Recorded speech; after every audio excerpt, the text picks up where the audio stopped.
tồi tệ mà mình không nhớ tới giờ. So for example, one of my good memory of my father is when I was like 5 years old. Một cái tôi rất là cái kỷ niệm của tôi đó là lúc mà tôi còn 5 tuổi.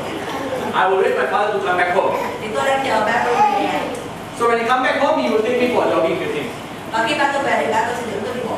So we will go jogging together. Và ba tôi sẽ dẫn nắm tay tôi và hai cha con đi bộ. We will run and run, we talk, we run. Always remember that. So I wait for him to come back home. Đến ngay bây giờ tôi vẫn còn nhớ là ba tôi mà về nhà sau khi nào là hai cha con nắm tay nhau đi bộ, nó mà chạy bộ và tôi một ngày chơi rồi đi ba về tôi. So that's a very good memory. I remember until now. I remember the jogging track. Là đến bây giờ tôi vẫn nhớ. And then there's one bad memory. Oh, actually there's a lot of bad memory, but I'll tell one. Thật ra là tôi với ba tôi có nhiều kỷ niệm mà tôi không nhớ bởi vì nó rất là tồi tệ nhưng mà something that very sad that happened in my life. Rất là buồn mà mà nó xảy ra.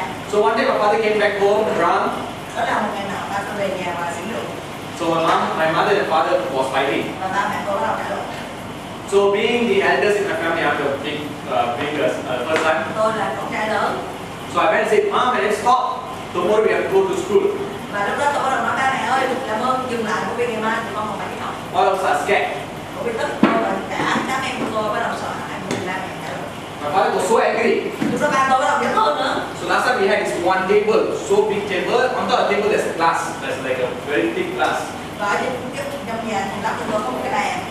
Và trên cái bàn đó có một cái ly thủy tinh. He took that glass and he one hit me and my mother with that on the head. Và lúc đó thì ba có cái ly bự lên và ba đánh đầu tôi với mẹ. It was just this much different. Nó chỉ còn một xíu nữa thôi là đánh cái đầu tôi. He stopped. Nó dừng lại. I don't know what happened. He stopped. Tôi không biết tại sao ba dừng lại. If that day, because I'm taller than my mother. Bởi vì tôi lúc đó tôi cao hơn mẹ tôi.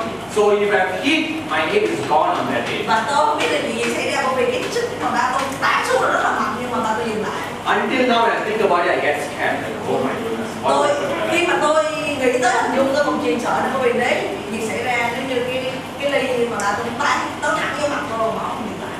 So that's a very bad memory that I have, you know. Ngay tới lúc bây giờ mà tôi nói tôi còn run lên bởi vì tôi không biết đấy cái đó mà cái ly đó không dừng lại thì. So you can share something like that in your group. Anh thấy là anh chị em có thể chia sẻ cái điều đó với cái người bạn của mình. Please do it. Don't be shy. Hãy làm, đừng có mất cỡ.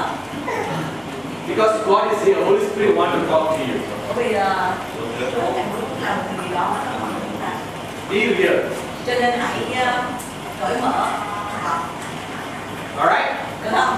Okay? Được không? Amen. Amen. Okay, let's go. I give you